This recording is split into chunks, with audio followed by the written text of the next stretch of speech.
વચનામૃત પાન 82, મોક્ષમાળા શિક્ષા પાઠ 35, નવકાર મંત્ર એ પૂરો થયો. હવે પ્રવેશિકામાં શિક્ષા પાઠ 60, નવકાર મંત્ર. એમાં પૂજ્ય શ્રી બ્રહ્મચારીજીએ લખ્યું, મંત્ર એટલે ગુરુ શિષ્યનો સંબંધ જોડનાર ગુપ્ત ભેદવાળો સાંકેતિક શબ્દ. મંત્ર એટલે શું? તો કે શ્રી ગુરુ શિષ્યની યોગ્યતા જોઈ અને તેને ગુરુગમ આપે, ભેદ રહસ્ય બતાવે. યોગ્યતા હોય તો જ ગુરુ આપે.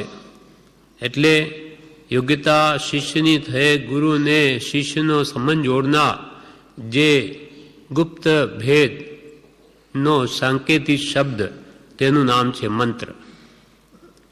મંત્ર એટલે ગુરુ શિષ્યનો સંબંધ જોડનાર ગુપ્ત ભેદવાળો સાંકેતિક શબ્દ. નવકાર મંત્ર એટલે 5 પરમ પદમાં સ્થિત આત્માઓને નમસ્કાર જણાવનાર મંત્ર.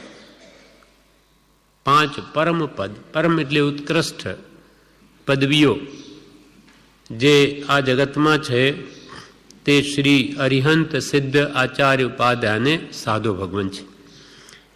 બધા જ સહજ સ્વરૂપને પામેલા પુરુષો છે. એટલે એથી વિશેષ મહાન જગતમાં કોઈ નથી. જ્ઞાનીથી કોઈ મોટું જગત નથી. જ્યાં આત્મજ્ઞાન છે ત્યાં સર્વ સવળું છે, બધું સવળું. એની બધી જ ક્રિયા સમ્યક અને મિથ્યા દ્રષ્ટિની બધી જ ક્રિયા બંધવાળી. આપણે ધર્મ કર્મ કરીએ, ધર્મ આરાધીએ, તેમાં પણ આપણને તો શુભ બંધ જ છે. પણ શુદ્ધના લક્ષ્ય હોય તો એ ઉપયોગી છે. પણ અજ્ઞાનીની સર્વ ક્રિયા બંધનું કારણ, જ્યારે અજ્ઞાની સર્વ ક્રિયા એટલે શુભ કે અશુભ બધી જ ક્રિયા બંધ કરાવનાર અને જ્ઞાનીની બધી જ ક્રિયા બંધથી છોડાવનાર છે. આવા પંચ પરમેષ્ઠી પુરુષો છે. એટલે એ મહાપુરુષોને નમસ્કાર કરવાનો મંત્ર એટલે નવકાર મંત્ર એટલે 5 પરમ પદમાં સ્થિત આત્માઓને નમસ્કાર જણાવનાર મંત્ર. નમો અરિહંતાણમ એટલે અરિહંતોને નમસ્કાર. અરિહંત ભગવંતને મારા નમસ્કાર. નમો સિદ્ધાણમ સિદ્ધોને નમસ્કાર. સિદ્ધ ભગવંતને મારા નમસ્કાર. નમો આર્યાણમ એટલે આચાર્ય ભગવતને મારા નમસ્કાર. નમો અધ્યાયણ ઉપાધ્યાય ભગવંતને મારા નમસ્કાર. નમો લોય સવસાવણમ એટલે લોકમાં રહેલા સર્વ સાધુ ભગવંતોને મારા નમસ્કાર. બધા આત્મજ્ઞાની પુરુષો જે છે તે બધાને મારા નમસ્કાર. લોય એ શબ્દ અંતવાચક છે એટલે બધાને લાગુ પડે. માટે લોકમાં રહેલા બધા આર્યંત, બધા સિદ્ધ, બધા આચાર્ય, બધા ઉપાધ્યાય, બધા સાધુ ભગવાનને મારા નમસ્કાર છે. એસો પંચ નમુકારો સવ પાવ પણાસણો મંગલાણંચ સબ્બેસિમ પડમ હવૈ મંગલમ. આ 5 પદને નમસ્કાર તે સર્વ પાપનો નાશ કરનાર છે. મહાપુરુષોના નામની સ્મૃતિ પણ પાપોનો નાશ કરી દે. શ્રદ્ધા સહિત હોવું જોઈએ. મહાપુરુષો પ્રત્યે અત્યંત આદર ભાવ હોય તો કર્મ નાશ પામે. એટલે અંતરમાં એ પુરુષોની મહાનતા પ્રત્યે ઘણો જ ઊંચો ભાવ હોવો જોઈએ કે પુરુષો તો અચિંત્ય છે, અચિંતવી પણ નહીં શકાય એવું જેનું મહાત્મ્ય છે. એવો અદ્ભુત ભક્તિભાવ એ પુરુષો પ્રત્યે આપણને હૃદયમાં હોવો જોઈએ તો જ કર્મ નિર્જરે. એસો પંચ નમુકારો સવ પાવપણાસણો. આ 5 પદને નમસ્કાર તે સર્વ પાપનો નાશ કરનાર છે. મંગલાણંચ સબ્બેસિમ પડમો હવૈ મંગલમ. મંગલાણંચ સબ્બેસિમ સર્વ મંગલોમાં માંગલિક કલ્યાણકર વસ્તુઓમાં આ પ્રથમ માંગલિક છે, આત્માનું કલ્યાણ કરનાર છે. સર્વ મંગલોમાં તે પ્રથમ મંગલ છે. મંગલાંચ સવ્વેસીમ, બધામાં પડમમ એટલે પ્રાથમિક હવાઈ મંગલમ માંગલિક છે. આમ નમસ્કાર મંત્રનું આ શ્લોકમાં સ્તવન કર્યું. એટલે પહેલાં તો પંચપરમેષ્ઠી પૂજવાય પુરુષોનું નામ લીધા અને પાછળના જે 4 પદ છે, 4 લીટીઓ, તે એ પંચ પરમેષ્ઠીનું મહાત્મ્ય બતાવે છે કે એમનું તમે સ્મરણ કરશો તો તમારા બધા પાપો નાશ પામશે. અને કેમ કે એ બધા જગતમાં માંગલી ઘણા પણ આ તો સૌથી મંગલ કરનાર તો આ પંચ પરમેષ્ઠી પુરુષો જ છે, જે આપણને મોક્ષ માર્ગ બતાવી અને અનંત ઉપકાર કરે છે. કોઈ બતાવે જ નહીં માર્ગ તો આપણે કેવી રીતે મુક્તિને પામીએ? માટે આ મહાપુરુષોના આપણા ઉપર અનંત ઉપકાર છે કે જેને આપને સર્વ દુઃખથી મુક્ત થવાનો ઉપાય બતાવ્યો. જન્મજરા મરણથી કેમ છૂટવું અને શાશ્વત સુખ શાંતિને કેમ પામવી એનું આપણને માર્ગદર્શન આપ્યું. માટે એના જેવા મહાન પુરુષો જગતમાં બીજા કોઈ નથી. ગમે તેવા બીજા આવિષ્કાર કરે એ મહાન નહીં, આત્મશુદ્ધિ કરી એ જ મહાન. તે પરમ વિકટ કાર્ય છે.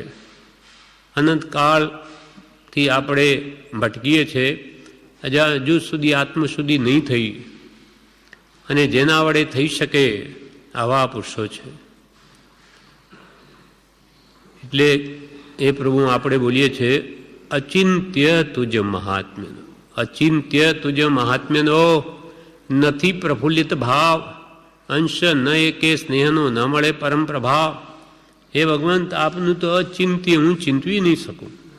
હું કલ્પનામાં પણ એ મહાપુરુષોનું જે અનંત મહાત્મ્ય છે કલ્પના પણ નહીં કરી શકીએ. શ્રી ગુરુનું કે શ્રી તીર્થંકરોનું જે અદ્ભુત મહાત્મ્ય છે એ આપણી કલ્પનાથી બહાર છે. એ પુરુષો જે અનંત આત્મસુખ અનુભવે એનો આપણને અનુભવ જ નથી, માટે એમનું મહાત્મ્ય આપણને ક્યાંથી લાગે? એટલે અચિંત્ય તુજ મહાત્મ્યનો નથી પ્રફુલ્લિત ભાવ. પ્રફુલ્લિત ભાવ ક્યાંથી આવે? કેમ કે આપનું અચિંત્ય મહાત્મ્ય મને હજુ સુધી લાગ્યું જ નથી, ભાસ્યું જ નહીં, તો મને ક્યાંથી પ્રફુલ્લિતા આવે? અને જ્યાં સુધી પ્રફુલ્લિતા ના આવે અંતરમાં, ત્યાં સુધી અંશ પણ નથી પ્રફુલ્લિત ભાવ. અંશ ન એકે સ્નેહનો, સ્નેહનો એક પણ અંશ આપણા અંદર પ્રગટ્યો નથી. કેમ કે ખરો અંતરનો ઉમળકો જ આવ્યો નથી. ન મળે પરમ પ્રભાવ. તો એમનો જે પરમ પ્રભાવ છે એ આપણને ક્યાંથી જાણવા મળે? એમ એસો પંચ નમકારો સબ પાવ પણાસનો મંગલાણંચ સવ્વેસીમ પડમ વૈ મંગલમ. બડી બૃહદ દ્રવ્ય સંગ્રહ નામનો ગ્રંથ છે. એ ગ્રંથમાં બૃહદ દ્રવ્ય સંગ્રહ ગ્રંથની 50મી ગાથામાં કહ્યું છે કે 35, 16, 6, 5, 4, 2, 1 એટલે 35, 16, 6, 5, 4, 2 અને 1 અક્ષરના મંત્રો પંચ પરમેષ્ઠી પદના વાચક છે. તે તથા અન્ય કોઈ મંત્ર ગુરુના ઉપદેશથી ગ્રહણ કરી તેનું ધ્યાન કર્તવ્ય છે. એક નવકાર મંત્ર અનાદિ સિદ્ધ છે, કેમ કે પંચ પરમેષ્ઠીઓ અનાદિ સિદ્ધ છે અને એના જપનારા પણ અનાદિ સિદ્ધ છે. પણ એ સિવાય પણ બૃહદ્રવ્ય સંઘની 50મી ગાથામાં કહ્યું કે આવા 35 અક્ષરના, 16 અક્ષરના, 6 અક્ષરના, 5 અક્ષરના, 4 અક્ષરના, 2 અક્ષરના અને 1 અક્ષરના એવા પણ મંત્રો છે જે પંચ પરમેષ્ઠી પદના જ વાચક છે. જેમ કે સહજાત્મ સ્વરૂપ પરમ ગુરુ એ પણ પંચ પરમેષ્ઠી પદનું જ વાચક છે. એનું જ આપણને રહસ્ય બતાવે છે કે ભાઈ એ બધા સહજ આત્મ સ્વરૂપને પામેલા પુરુષો છે. આ પંચ પરમેષ્ઠીઓ એ કયા કયા મંત્રો છે તે કહે છે. નવકાર મંત્ર 35 અક્ષરનો છે. પંચ પરમેષ્ઠી સુધી. એસો પંચ નમુકારો.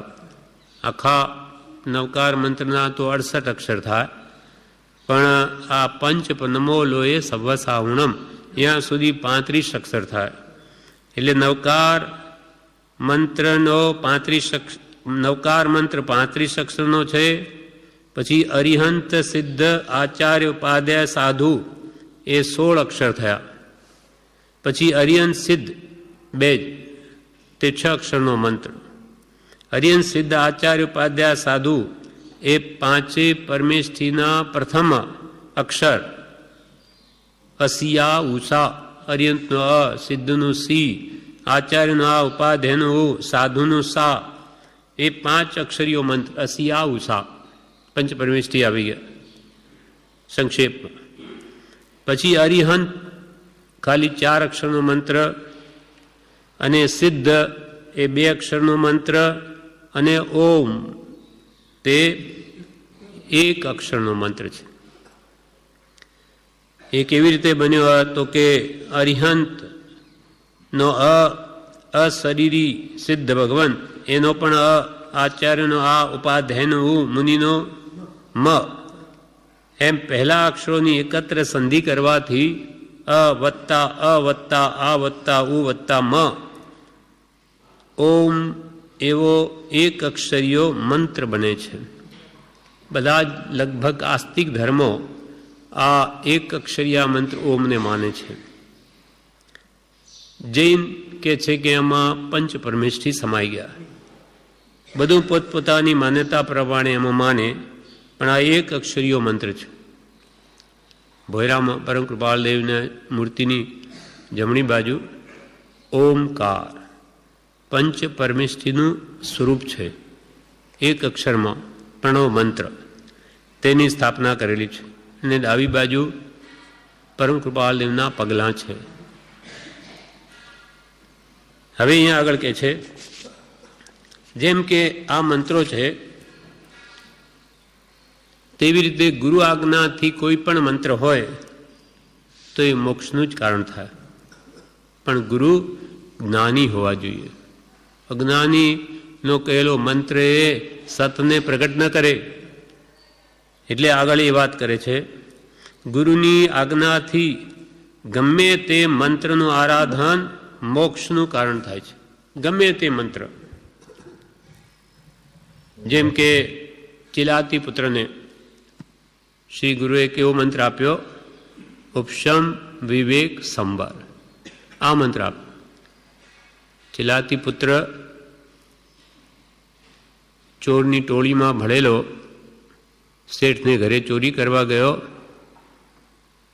શેઠની પુત્રી એ આ ચિલાતી પુત્રની પૂર્વભાવની સ્ત્રી હતી. એટલે એના પ્રત્યે એને રાગ બહુ. એટલે ચોરોની ટોળી બધાને કહ્યું કે આપણે ત્યાં ધાડ પાડીએ તો એ બધું ધન તમારું, પણ એ શેઠની પુત્રી તે મારી. એટલે પૂર્વભાવના સંસ્કાર એ કેવા નડે છે. એટલે મહાપુરુષો કે કોઈને પ્રત્યે રાગ પણ ન કરો અને દ્વેષ પણ ન કરો. દ્વેષ પણ ભવોભવ મૂજવે, રાગ પણ મૂજવે. એટલે એને ત્યાંથી ચોરી કરીને શેઠની પુત્રીને લઈને ચાલવા માંડ્યો. શેઠના માણસોને ખબર પડી, બધા સેવકો પાછળ પડ્યા. હવે એને ખબર પડી ગઈ કે હું પકડાઈ જઈશ. હવે હું એને લઈ નહીં જઈ શકું. આ શેઠની પુત્રી જે પોતાની પૂર્વની સ્ત્રી, એટલે પેલો રાગ અત્યંત તીવ્ર કે મને નહીં મળે તો હું કોઈને પણ ના આપું. એમ કરીને એને સ્ત્રીનું માથું જ ઉડાવી દીધું. હવે માથું લઈને જાય છે, ધડ પડેલું છે. પાછળ બધા આવ્યા, શેઠ વગેરે ત્યાં આવીને જુએ હવે શું. હવે એના પાછળ જવાનો અર્થ પણ શું? આપણી પુત્રી તો મરી ગઈ, હવે જે થવું હોય. પણ પેલાને ભાઈ છે કે પાછળ આવે છે, હજુ મને પકડી લેશે, શું કરશે? મારી નાખશે. એટલે આગળ જતા એક મહાત્મા ધ્યાનમાં ઊભા છે. એક તો હાથમાં તો માથું, અને એ મહાત્માને એમ કે મહાત્મા મુંડા મોક્ષ આપ, નહીં તો આ એક તો માથું લાવ્યો છું હાથમાં, અને બીજું તારું પણ ઉડાવી દઈશ. મોક્ષ આપ. ગુરુ જ્ઞાની હતા. વિચાર થયો કે આ કોઈ ઉત્તમ જીવ છે, સંસ્કારી છે, એવું એને જ્ઞાનમાં ભાસ્યું. એટલે એમને કહે છે કે ઉપશમ વિવેક સંવાદ, આમાં મોક્ષ છે. એટલે બસ શ્રદ્ધાથી મને આ ગુરુએ મંત્ર આપ્યો, ઉપશમ વિવેક સંવાદ, ઉપશમ વિવેક સંવાદ, ઉપશમ વિવેક સંવાદ. એ રીતે એકાંતમાં જઈને વિચાર કરજે કે છે શું આ, એમાં મોક્ષ? તો કે કશાયનું ઉપશમન કરવું. જેમ જેમ શ્રી ગુરુની આજ્ઞા શ્રદ્ધાપૂર્વક આરાધવાથી એને જ્ઞાનાવરણી કર્મનો ક્ષપશમ થયો અને વાત સમજાઈ ગઈ કે હો, આ ક્રોધ માન માયાલોભ કરવા જેવા જ નથી, એ આત્માને એ જ દુઃખરૂપ છે, ઉપશમ કરવું. તેથી શું થાય? સંબર થાય, આવતા કર્મો રોકાય અને એનાથી વિવેક પ્રગટે, હિતનું ભાન થાય. એટલે જળ ચેતન વિવેક થાય. એ વિચારતા વિચારતા એને ત્યાં જળ ચેતન વિવેક થઈ ગયો અને એનું કામ થઈ ગયું. એમ શ્રી ગુરુ જે આજ્ઞા આપે તે શ્રદ્ધાપૂર્વક આપણે જો ભણભણ કરીએ, જેમ આપણે મંત્ર આપ્યો સજાત્મ સ્વરૂપ પરમ ગુરુ, શ્રદ્ધા જોઈએ, વિશ્વાસ જોઈએ. પ્રભુ કે શ્રદ્ધા પરમ દુલ્હા, શ્રદ્ધા જ પરમ દુર્લભ છે. સાચી અંતરની શ્રદ્ધાથી આપણે આખો દિવસ ભણભણ કરીએ કે મારી ગુરુની આજ્ઞા છે, મને કાંઈ ખબર નથી, એમાં મારું કલ્યાણ માનીને શ્રી ગુરુએ આપેલો આ મંત્ર છે, રહસ્ય છે, અને એ મને આપ્યું, મારા જેવા પામણને આવી આજ્ઞા મળી, એવી શ્રદ્ધાપૂર્વક ભણભણ કરે તો એનું કામ થયા વગર રહે નહીં. એ જ વાત અહીંયા કરે છે. ગુરુની આજ્ઞાથી ગમે તે મંત્રનું આરાધન મોક્ષનું કારણ થાય છે. જેમ કે શ્રીપાલ રાજાની મંત્ર આપ્યો તો નપજની આરાધના આપી, નમો અરિહંતાણ સિદ્ધ અરિહંત સિદ્ધ આચાર ઉપાધ્યન સાધુ 5 બત્વા, પછી સમ્યક દર્શન, સમ્યક જ્ઞાન, સમ્યક ચારિત્ર્ય, સમ્યક તપ, 5 ને 4 9, આ 9 પદની આરાધના આપી અને આંબીલની ઓળી કરવા કહ્યું. તેથી કોડ મટી ગયો અને પાછું શરીર કંચન વર્ણી કાયા જેવું થઈ ગયું. એટલે એમને એ મંત્ર આપ્યો. ગુરુને જે સમયે જે યોગ્ય લાગે તે મંત્ર આપે તે આપણે શ્રદ્ધાપૂર્વક આરાધન કરવું જોઈએ. ગુરુનામ આજ્ઞા અવિચારણીય. ગુરુની આજ્ઞામાં વિચાર ન હોય કે મને ગુરુએ આ નાનું સાધન આપ્યું, મોટું આપ્યું, જે ભલે એક લીટી આપે અને એ પણ શ્રદ્ધાથી ભણભણ કરે તો એનું કામ થાય. હવે એના ઉપર દ્રષ્ટાંત કે છે, તે ઉપર શિવભૂતિ મુનિની કથા છે. એક શિવભૂતિ નામના મુનિ હતા. તેમને આચાર્ય મહારાજે દીક્ષા આપ્યા પછી ખૂબ શાસ્ત્રાભ્યાસ કરાવવાનો ઘણો પ્રયત્ન કર્યો, પણ પૂર્વના કોઈ કર્મને લીધે નવકાર મંત્ર પણ તેમને યાદ ન રહ્યો. શાસ્ત્ર તો શું ભણે, એક આ મંત્ર પણ યાદ ન રહ્યો. 6 માસ સુધી તેમને પાસે રાખી જુદી જુદી રીતે ઉપદેશ આપ્યા, છતાં તે કંઈ યાદ રાખી શક્યા નહીં. તેથી ગુરુજીએ તેમની છૂટવાની કામના અત્યંત, એ જિજ્ઞાસા સાચી જોઈ પ્રસન્ન થઈને છેવટના ઉપાય તરીકે શ્રી ગુરુએ શિવભૂતિ મુનિને શું આપ્યું? મા રુષ મા તુષ. રુષ એટલે રોષ, કોઈ પર રોષ ન કરવો, દ્વેષ ન કરવો. મા તુષ એટલે કોઈ ઉપર તુષ્ટાય માન પણ ન થવું, રાગ પણ ન કરવો. ગમે એટલી પોતાની ભક્તિ કરે, પોતા પ્રત્યે પ્રેમ બતાવે તો પણ એના પ્રત્યે કે રાગ ન કરવો. ગમે એટલો કોઈ આપણો બુરું કરે, ચિંતવે, આચરે તો પણ એના પ્રત્યે દ્વેષ ન કરવો. એવો જે મંત્રનો ભાવ છે એ શ્રી ગુરુએ એમને આપ્યું. કોઈ યાદ રહે નહીં, પછી તો આ મંત્ર આપ્યો કે મા રુષ મા તુષ, મા રુષ મા તુષ, આ કર્યા કર. એટલા અક્ષર મંત્ર તરીકે આપી એકલા વિહાર કરવાની આજ્ઞા કરી. રાત દિવસે તો તે મંત્રનું સ્મરણ કર્યા જ કરે. જેમ કે પ્રભુશ્રીને મંત્ર આપ્યો સજાત્મ સ્વરૂપ પરમ ગુરુ, એ રાત દિવસ રટે. રાત દિવસ ધૂન લગાવી છતાં પણ કંઈ દેખાય નહીં. એટલે કૃપાલને કહે કે કે કંઈ દેખાતું તો નથી, આપે કહ્યું આજ્ઞાનું આરાધન કર્યું, મને કંઈ દેખાતું નથી. ત્યારે કૃપાલ કે મુનિ શું જોવાનું છે?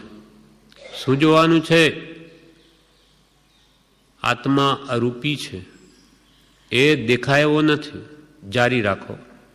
શ્રદ્ધા હતી, વિશ્વાસ હતો, જારી રાખ્યું તો ફળ પાક્યું, રસ ચાખ્યો. આજ્ઞા વળીએ સદા સુખી રહીશું. જે દેવકણજીને થયું તે જ કૃપાલ પ્રભુશ્રીને થયું કે પછી એ જ મંત્રથી એમને જ્ઞાન પ્રાપ્તિ થઈ. એ જ મંત્ર આપણને મળેલો છે. કે પરમ કૃપાળુ દેવની આજ્ઞાથી અમે તમને આ મંત્ર આપીએ છીએ, અમારા ઘરનું નથી. એ પણ એમને કહ્યું છે કે તમારી પાસે કોઈ આવે અને કોઈ કહે કે અમારા આત્મકલ્યાણ માટે શું કરવું તો આ બતાવજો, માટે અમે આ બતાવીએ છીએ. એ પણ પરમ કૃપાલ દેવ આગળ જઈને એમના શરણે આજ્ઞા માન્ય કરાવતા એમ પોતાને જે વસ્તુ વડે લાભ થયો અને એ પણ ગુરુની આજ્ઞા થયા પછી કરે છે. તેવી રીતે એમને આ મા રૂસ મા તુષ આજ્ઞા આપી તો રાત દિવસ ભણભણ કરે અને યત્નાપૂર્વક ગુરુની આજ્ઞા પ્રમાણે જ પ્રવર્તું છું. મનમાં શું છે કે હું તો શ્રી ગુરુએ આપેલી આજ્ઞા આરાધું છું. એ પણ એનો ભાવ પણ એમને ખબર નહીં.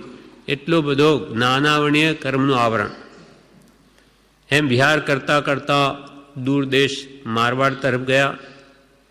એક દિવસે આહાર લેવા જતાં મંત્રનું સ્મરણ કરતા જતા હતા, પણ તે મંત્રને બદલે મા રૂસ મા તુસને બદલે માસ્તુસ માસ્તુસ માસ્તુસ મા નીકળી ગયું.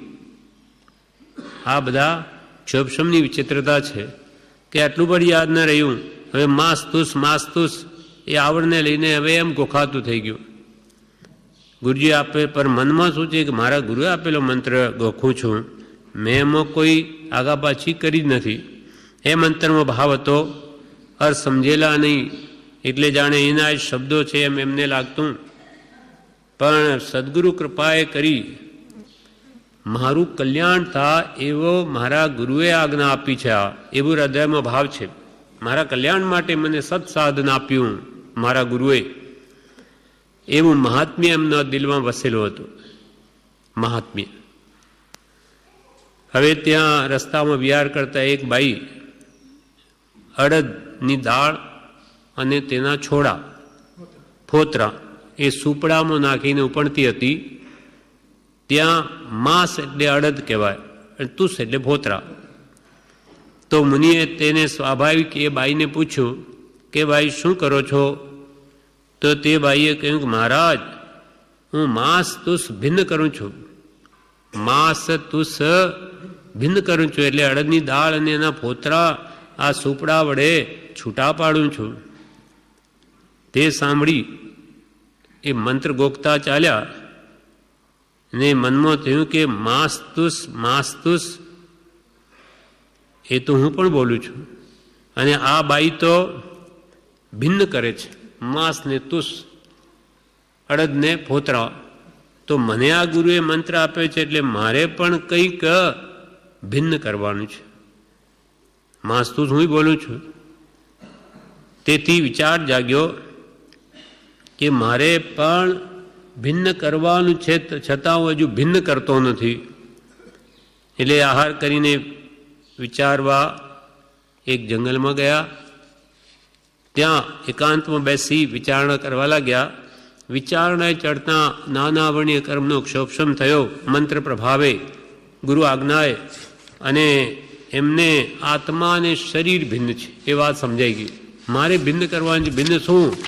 તો કે આ શરીર અને આત્મા એ બે જુદા છે, એ મેં ભિન્ન નથી કર્યા, મારે કરવાના છે. આ એ તેમને સમજાઈ ગયું અને ત્યાં જ વિચાર કરતા શ્રેણી માંડીને કેવળ જ્ઞાન પામ્યા. પ્રભુશ્રી કહે ને બાળા ભોળાનું કલ્યાણ થઈ જશે અને ડાયા ડાપણ કરનારા રહી જશે. એક વ્રજદાસ ગંગાદાસ કરીને મુમુક્ષુ હતા. વ્રજદાસ ગંગાદાસ કાવીઠાના. કૃપાલદેવ જ્યારે ગા સ્ટેશનથી જ ગાડીમાં જતા હતા, મૂકવા આવેલા બધા કાવીઠાથી, ત્યારે એ ગલગલા થઈને સ્ટેશન ઉપર કૃપાલને એમ કહે કે પ્રભુ મને તો કંઈ આવડતું નથી, એટલે કે મને કંઈ આ શાસ્ત્ર કંઈ સમજાતા નથી, મને શું કંઈ જ આવડતું નથી, પ્રભુ મારું શું થશે? ત્યારે કૃપાલય કહે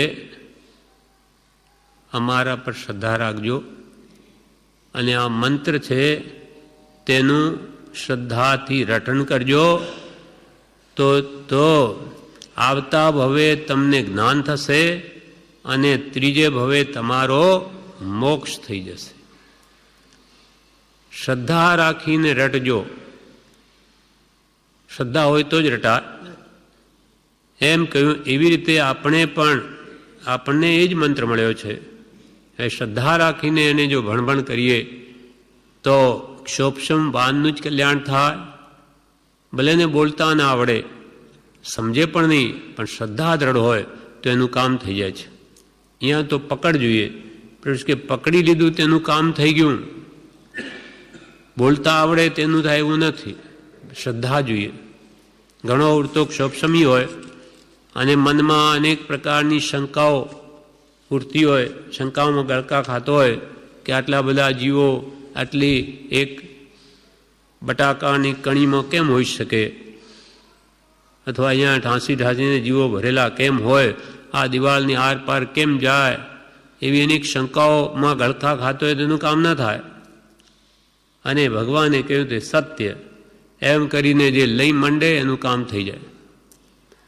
એટલે આવા ભોળા જેને કંઈક ક્ષોપક્ષમ ચડે જ નહીં એને માસ્તુસ કરતાં પણ કેવળ જ્ઞાન ઉપજો. એમ ઘણા જીવોને આત્મજ્ઞાનનો ઉપદેશ દઈ તે કેવડી બની. ઘણા જીવોને આત્મજ્ઞાનનો ઉપદેશ દઈને પોતે પણ મોક્ષે પધાર્યા. એટલે ઘણા જીવોને મોક્ષ માર્ગ બતાવી, માર્ગે ચઢાવી અને પછી આ શિવભૂતિ મુનિ મોક્ષે પધાર્યા. જેને માં રૂસ માં તુસ પણ બોલતા એ પણ યાદ નથી રહેતું, છતાં એવું કામ થઈ ગયું. એટલે પ્રભુ શ્રી કહે છે પકડ કરી લો, પ્રભુ શ્રદ્ધા કરી લો, પકડી લો તો તમારું કામ થઈ ગયું. આ વિશે પત્ર સુદામા મંત્ર વિશે બ્રહ્મચારીજીએ પણ આ વાત આ શિવભૂત મુનિની આ પ્રજ્ઞાઓના મંત્રના પાઠમાં વણી છે. એમાં કહે છે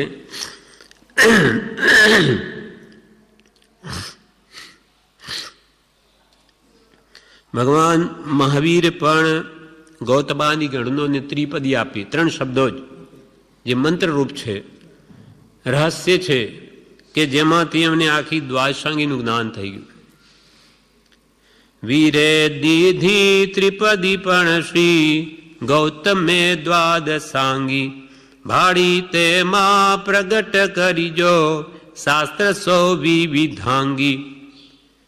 વીરે દીધી ત્રિપદી ઉપન્નેવા વિઘ્નેવા ધુવેવા ઉત્પાદ વે ધ્રુમ સત, એમાં બધું સમજાઈ ગયું. શ્રી ગૌતમે આમાં આખી દ્વાદશાંગી ભાડી પ્રગટ કરી, તે ઉપરથી અનેક વિવિધ પ્રકારના આ આખી દ્વાદશાંગી રચી.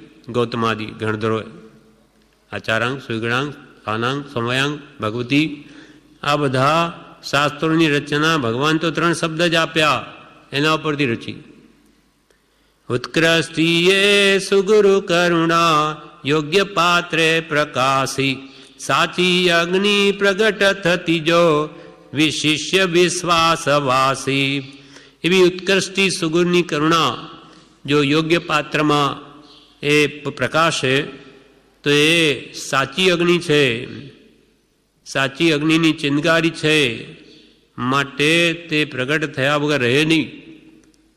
પણ શિષ્ય જો વિશ્વાસવાળો હોય તો, શ્રદ્ધાવાળો હોય, શિષ્યને ગુરુ પ્રત્યે શ્રદ્ધા હોય અને ગુરુ કહે તે પ્રમાણે આરાધે તો જરૂર કામ થાય. એટલે આ શિવભૂતિ મુનિની વાત લખી. બુદ્ધિ બુદ્ધિ શિવભૂતિ તણી ના શીખ્યા કોઈ શાસ્ત્ર થાક્યા જ્ઞાની શીખવી બોલ દે મંત્ર માત્ર ટૂંકો દીધો સરળ ગણી મારું સમાતું સતેને. ટૂંકો ગણીને આ મંત્ર આપ્યો ટૂંકો દીધો સરળ ગણી મારું સમાતું સતેને, શ્રદ્ધાધારી ભણ ભણ કરે બોલે એ રાત દીને. એ મંત્રને શ્રદ્ધાધારીને મારા ગુરુની આજ્ઞા આરાધું છું. ગુરુનામ આજ્ઞા અવિચારણ્યા તેમ આણાય ધમ્મો આણાય તપો. આજ્ઞાનું આરાધન એ ધર્મ છે, આજ્ઞાનું આરાધન એ તપ છે. આઘા પાછી વચન ફરતા માસ તું સે રટાતું, જાણે પોતે વચન ગુરુનો ગોખવાનું ચલાવું. આગા પાછી થઈ ગયા, મારું માતુસનું માસ્તુસ થઈ ગયું, છતાં હું તો મારા ગુરુને જે આજ્ઞા આરાધું છું. જાણે પોતે વચન ગુરુનો ગોખવાનું ચલાવું. કોઈ બાઈ અડદ ઉપણે જોઈ પૂછે કરો શું, બોલી બાઈ સરળ ગુણથી માસતું સે મથું છું. હું માસતું જ ભિન્ન કરું છું. સારા ભાગ્યે સ્મરણ સરખું સુણી જાગ્યા મુનિ તે, મારે માટે વચન ગુરુનો એ જ અર્થે ઘટે છે. સારા ભાગ્યે આ બાઈનું વચન સાંભળીને મુનિ પણ જાગ્રત થયા.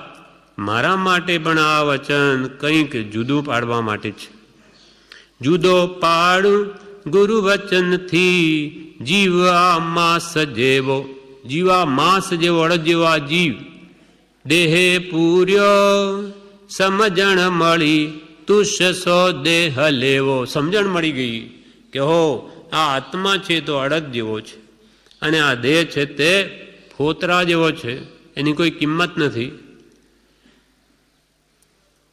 જીવા માસ જેવો દેહે પૂર્યો સમજણ મળી તુષ સો દેહ લેવો.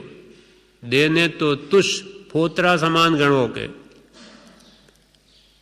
શ્રેણી માંડી શિવભૂતિ થયા કેવળી વાત એવી, સાચા માર્ગે ગુરુ વચનથી મંત્ર દે સિદ્ધિ એવી. સાચા ગુરુ હોય, માર્ગ સાચો બતાવે, એ પ્રમાણે ગુરુ વચનથી ગુરુ આજ્ઞાથી જે આરાધના કરે તો મંત્ર દે સિદ્ધિ તેવી. માટે મંત્ર મૂલમ ગુરુ વાક્યમ. ગુરુનું કોઈ પણ વાક્ય એ મંત્રનું જ મૂળ છે, અને મંત્ર સમાન ગણવું. એવી રીતે હજી નિકટ છે મંત્ર માર્ગો યથાર્થ, આજ્ઞા પામી સુગુરુ તણી સૌ આદરો પુરુષાર્થ. એવી રીતે હજુ માર્ગ નિકટ છે.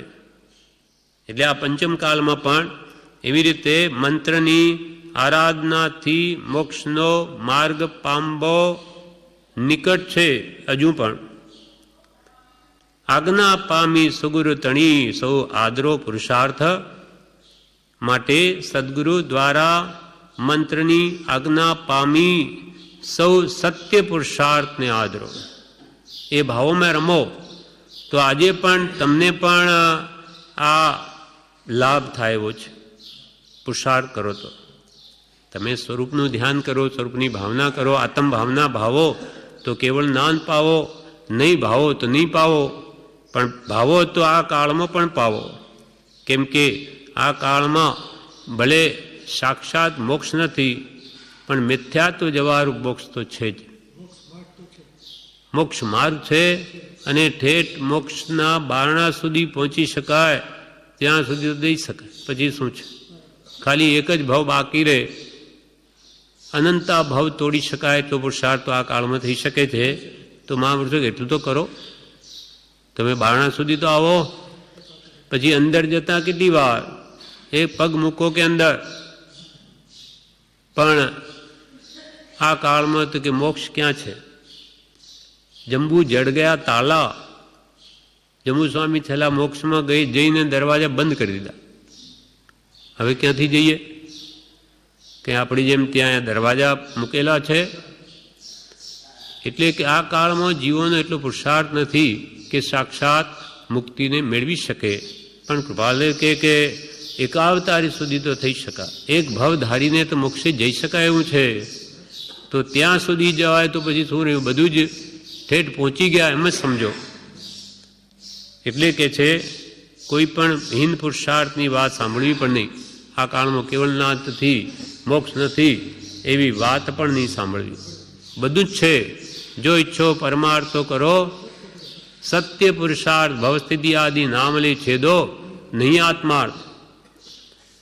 આ પ્રમાણે આપણને ભલે ક્ષોભક્ષમ ઓછો હોય, બીજું ના આવડતું હોય, એની કંઈ ફિકર કરવાની વાત જરૂર નથી.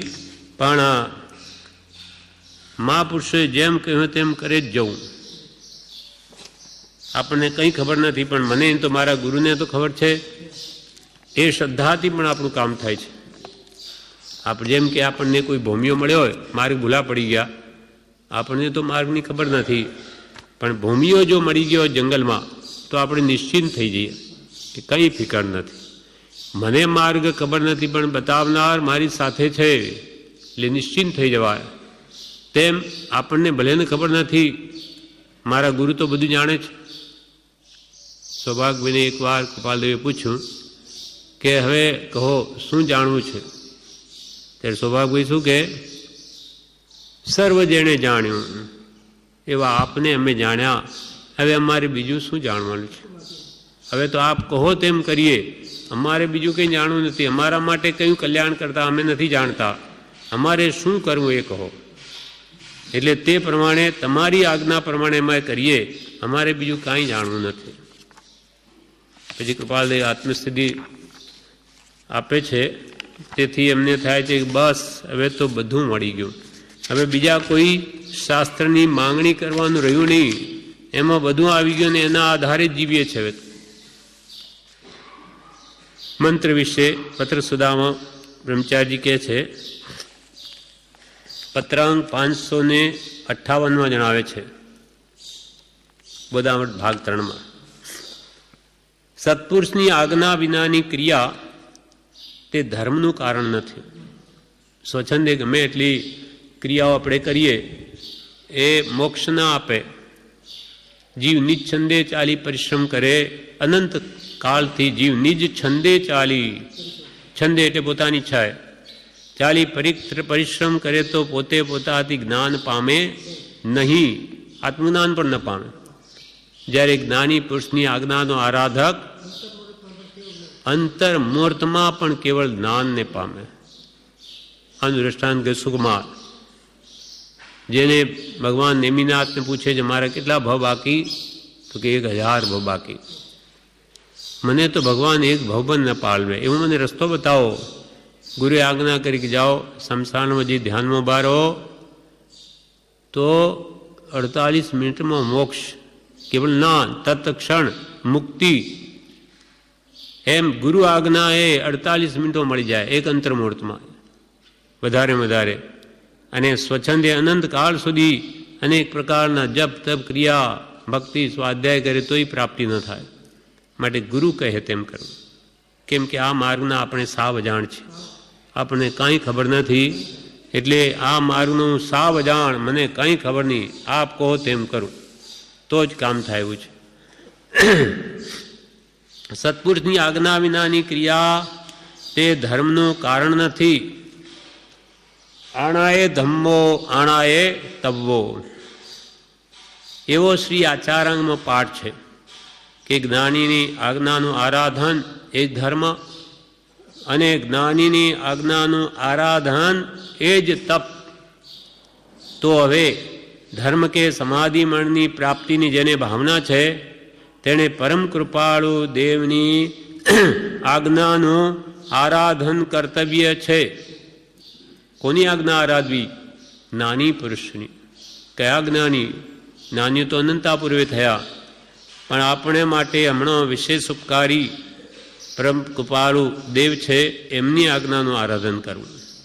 પરમ પુરુષ શ્રીમદ રાજચંદ્ર જ્ઞાનાવતાર ભગવંતે જે આજ્ઞા કરુણા નિધાન શ્રીમદ લઘુરાજ સ્વામીને જણાવેલી તે જ આજ્ઞા તે સ્વામી શ્રીજીના જણાવવાથી, તેમના વિશ્વાસપાત્ર બ્રહ્મચારીએ જણાવવાથી તમને આ જણાવું છું. આમ કહી 20 દોહરા ક્ષમાપનાનો પાઠ યમ નિયમ આટલું નિત્ય નિયમ રૂપે કરવા જણાવશો, અને પરમ કૃપાળુ દેવનો ચિત્રપટ તમારે ત્યાં હોય તેને નમસ્કાર કરવા જણાવી તે મહાપુરુષને સદ્ગુરુ ધારી તેમની આજ્ઞાએ માત્ર આત્માર્થે સર્વ સદાચાર વ્રત વગેરે કરવા કહેશો.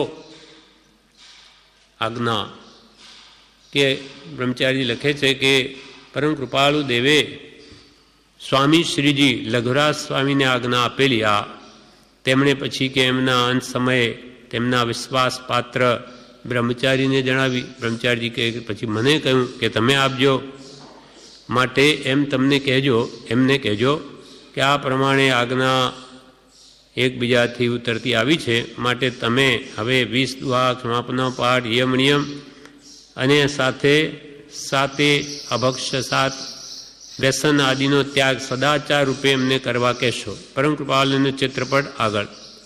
અને તેમને સદગુરુ ધારીને આપ મારા ગુરુ છો, આજથી હું આપને સદગુરુ તરીકે ધારું છું.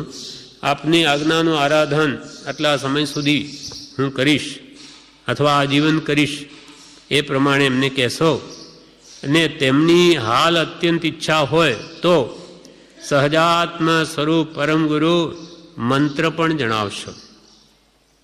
એમની ઈચ્છા હોય તો, તેમની હાલ અત્યંત ઈચ્છા હોય તો સહજાત્મ સ્વરૂપ પરમ ગુરુ મંત્ર પણ જણાવશો. અને તેમાં નવકાર વગેરે અનેક મંત્રોનો સમાવેશ થઈ જાય છે. નવકાર વગેરે બધા જ જાતના મંત્રો, કેમ કે ગમે તે મંત્ર આરાધન કરી અને શું પ્રાપ્ત કરવું છે? સ્વરૂપ. શું સ્વરૂપ? સહજ આત્મ સ્વરૂપ, આત્માનું શુદ્ધ સ્વરૂપ એ પ્રાપ્ત કરવા માટે બધા મંત્રો છે. એટલે બધા મંત્રો સહજાત્મ સ્વરૂપ મંત્રમાં સમાઈ ગયા. તેમની હાલ અત્યંત ઈચ્છા હોય તો સહજાત્મ સ્વરૂપ પરમ ગુરુ મંત્ર પણ જણાવશો. અને તેમાં નવકાર વગેરે અનેક મંત્રોનો સમાવેશ થઈ જાય છે. નવકાર એ બાકી ન રહે, કેમ કે પંચ પરમેષ્ઠીના તો પહેલાંથી એમાં લઈ લીધા. પરમ ગુરુ વંદો પાંચો પરમ ગુરુ, અર્યન સિદ્ધ આચાર્ય ઉપાદે સાધુ ભગવંત, આ બધા પંચ પરમેષ્ઠી ભગવંતો છે. અને એને પરમ ગુરુ પણ કહેવાય, ઉત્કૃષ્ટ ગુરુ ભગવંતો છે. માટે નવકાર તો એમાં આવી ગયો. અને પાછું એ પંચ પરમેષ્ઠી ભગવાન સાને લઈને થયા એનું રહસ્ય એમાં સાથે જોડી દીધું કે સહજ આત્મ સ્વરૂપ પરમ ગુરુ. આ પંચ પરમેષ્ઠી શાના માટે પૂજ્ય? તો કે બધા શુદ્ધ આત્મ સ્વરૂપને પામેલા પુરુષ છે. જે અતિ દુષ્કર છે આત્માની શુદ્ધિ કરવી, કલ્યાણમાં અનંત વિઘ્ન છે. અનંતકાળથી આત્મા મુક્તિને કેમ નથી પામતો? અનંત અંતરાયો છે. કોઈ ને કોઈ રીતે આપણો આત્મા ખળી જ રહે છે. આજે પણ એવી રીતે જ ખળી રહ્યા છે. કોઈ ક્યાં, પણ કોણ જણાવે કે ભાઈ ક્યાં ભૂલ થઈ રહી છે? ઉપર જ્ઞાની નથી પ્રત્યક્ષ, પણ આ જીવને આવા અંતરાયો ઘણા છે. જીવ માની બેસે કે આપણે તો બધું બરાબર જ કરીએ, પણ એને ખ્યાલ નથી આવતો. એમ આપણે માટે પૂજ્યશ્રી કહે સહજાત્મ સ્વરૂપ મંત્ર, તેમાં નવકાર વગેરે અનેક મંત્રોનો સમાવેશ થઈ જાય છે. મરણ વખતે એ મંત્રમાં ચિત્ત રાખી ક્યાંય આસક્તિ નહીં રાખો. અને સદગુરુ પરમ કૃપાળુ દેવે જાણ્યો છે, અનુભવ્યો છે, તે આત્મા મને પ્રાપ્ત હો એ જ ભાવનાથી મરણ કરનારને સમાધિ મરણ પ્રાપ્ત થાય છે. એમ શ્રી લઘુરાજ સ્વામીએ જણાવેલું તમને જણાવું છું. બ્રહ્મચારી એ પણ મારા ઘરનું નહીં, મને મારા ગુરુ લઘુરાજ સ્વામીએ જે જણાવ્યું એ જણાવું છું. એમ દરેક માથે રાખતા જ નથી. પ્રભુશ્રી કહેતો કૃપાળુ દેવે એમ કહ્યું, કૃપાળદેવ વળી કહે કે તીર્થંકરોએ એમ કહ્યું. એમ કોઈનું પોતાના ઘરનું કોઈ કહેવા માગતું નથી. એમ પણ અજ્ઞાની હોય તો પોતાનું બતાવે, એને પોતાનું મહાત્મ્ય વધારવું છે. અહીંયા તો સત બતાવવું છે. એટલે મંત્રમાં ચિત્ત રાખી મરણ સમયે ક્યાંય પણ આસક્તિ નહીં રાખો. અને સદગુરુ પરમ કૃપાળુ દેવે જેવો આત્મા જાણ્યો છે, જોયો છે, અનુભવ્યો છે, તે આત્મા મને પ્રાપ્ત હો. એ જ ભાવનાથી મરણ કરનારને સમાધિ મરણ પ્રાપ્ત થાય છે, એમ શ્રી લઘુરાજ સ્વામીએ જણાવેલું તમને જણાવું છું. એટલે અંત વખતે આપણું કાલે મૃત્યુ આવી જાય સમય, તો કે છે ક્યાં ધ્યાન રાખવું? તો કે આત્મામાં. આત્મા તો આપણે જાણ્યો નથી.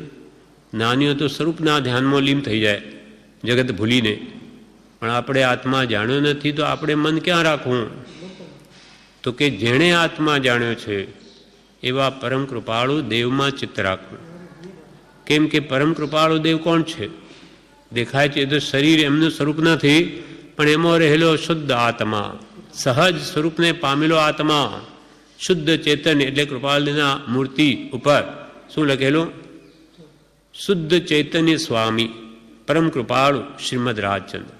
શુદ્ધ ચૈતન્ય સ્વામી, શુદ્ધ એટલે સહજ, સહજ આત્મ સ્વરૂપના જે સ્વામી, એટલે જેણે પોતાનું સહજ આત્મ સ્વરૂપ પ્રાપ્ત કર્યું એવા પરમ કૃપાળુ દેવમાં આપણી વૃત્તિ રાખવી.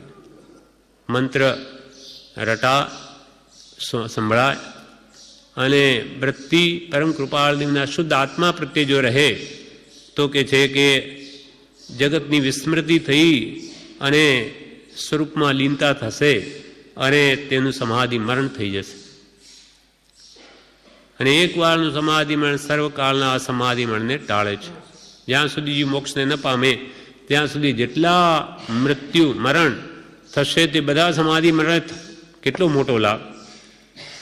એટલે કે છે કે આ મંદિર બાંધ્યું પણ એના ઉપર કળશને ચડાવી શોભેની મંદિર, તેમાં સમાધિ મરણ એક કળશરૂપ છે. સોનાનું મંદિર બાંધ્યું હોય તેના પર રત્નનો કળશ ચડાવે, પથ્થરના મંદિર બાંધ્યા હોય તેના પર સોનાનો કળશ ચડાવે. તેમ આ સમાધિ મરણ છે આખી જિંદગીની આરાધનાનું ફળ છે. આ કરીને અંત વખતે એ રત્નત્રીને સાથે લઈને જવું છે. સમ્યક શ્રદ્ધા, સમ્યક જ્ઞાન, સાચી સમજણ, સાચી શ્રદ્ધા અને તે પ્રમાણે જે સદાચાર વગેરે આચરણો કર્યા એ મૂકી નથી દેવા, ઠેઠ લઈ જવું છે બીજા ભવમાં, જ્યાં સુધી મુક્તિ ન થાય ત્યાં સુધી. તે આ સમાધિ મરણ વડે શક્ય છે. અને એમાં આ મંત્ર પરમ સહાયક છે, જે આપણી વૃત્તિને વિજય જવા ન દે. કેમ કે અંત વખતે શાસ્ત્રો યાદ ન રહે, મૃત્યુની પીડા હોય, શારીરિક વેદના અત્યંત હોય, તેમાં બીજા શાસ્ત્રો યાદ ન રહે, એનો આશય ધ્યાનમાં રહે અને મંત્રમાં ચિત્ત રોકે તો કામ થઈ જાય. એટલે મંત્રમાં ચિત્ત રાખી અંત વખતે મરણ વખતે ક્યાંય આસક્તિ નહીં રાખો, ધન કુટુંબમાં આસક્તિ નહીં રાખો.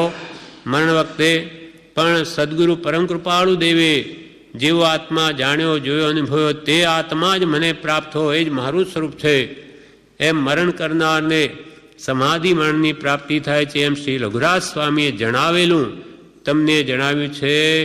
બીજેથી મન ઉઠાવી એક પરમ કૃપાળુ દેવમાં ચિત્ત રાખશો તો એકની ઉપાસનામાં સર્વ જ્ઞાની સમાઈ જાય છે.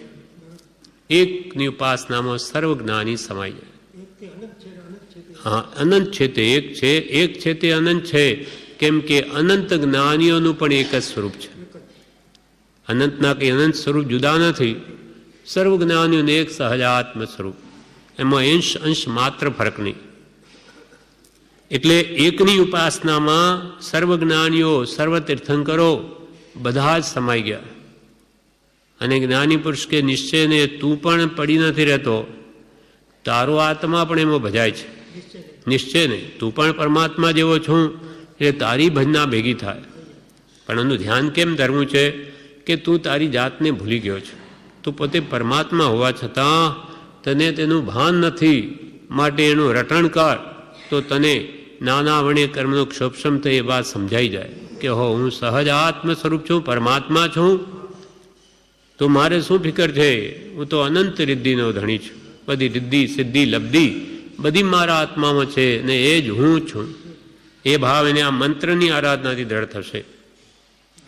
માટે બીજેથી મન ઉઠાવી એક પરમ કૃપાળુ દેવમાં ચિત્ત રાખશો તો એકની ઉપાસનામાં સર્વજ્ઞાની સમાઈ જાય છે. કોઈની વિરાધના થતી નથી. બધા જ્ઞાનીઓ કોણ છે? સહજ આત્મ સ્વરૂપ છે. ઋષભદેવ ભગવાન થયા, એમણે શું પામ્યા, શું પ્રાપ્તિ કરી? સહજ આત્મ સ્વરૂપ, શુદ્ધ આત્મ સ્વરૂપ. તેનાથી પણ પૂરે અનંત તીર્થંકરો થયા. શું પ્રાપ્તિ કરી? સહજ આત્મ સ્વરૂપ, શુદ્ધ આત્મ સ્વરૂપ. એટલે એમાં કયા જ્ઞાનીઓ બાકી રહી ગયા? શુદ્ધ આત્મ સ્વરૂપના ધ્યાનમાં. એટલે અનંતા જ્ઞાનીઓ આ મંત્રની આરાધનામાં સમાય છે. કોઈની પણ વિરાધના થતી નથી. કોઈ એકની ઉપાસનામાં સર્વજ્ઞાની સમાઈ જાય છે. કોઈની વિરાધના થતી નથી. વિતરાગ દશાને પ્રાપ્ત સર્વ પૂજ્ય છે. વિતરાગતા જેને આવી જ્ઞાન થઈ જ આવે, હા હા, એ સમ્યક દર્શન થઈ જ પ્રગટે છે. એટલે એ આવી તે પૂજ્ય થઈ ગયું. એટલે ચોથે ગુણસ્થાન કે આવેલો સમ્યક દ્રષ્ટિ એ પૂજ્ય પુરુષોમાં આવે, એ જીનની કોટીમાં આવી ગયો. એટલે વિતરાગ દશાને પ્રાપ્ત સર્વ પૂજ્ય છે. એ દ્રઢતા રાખી પ્રેમ ભક્તિ વર્ધમાન થાય તેમ કર્તવ્ય છે જી. માટે પ્રેમ ભક્તિ સત્પુરુષમાં આવે અને એની આજ્ઞા જે મંત્રરૂપે મુખ્ય આજ્ઞા કૃપાળુ દેવની મંત્રરૂપે સહજાત્મ સ્વરૂપની છે, એનું ધ્યાન આપણે ધરીએ તો આપણું કામ થઈ જાય. આ પ્રમાણે આ મંત્ર સંબંધીનો પાઠ પૂરો થયો. હવે એનાથી આગળનો પાઠ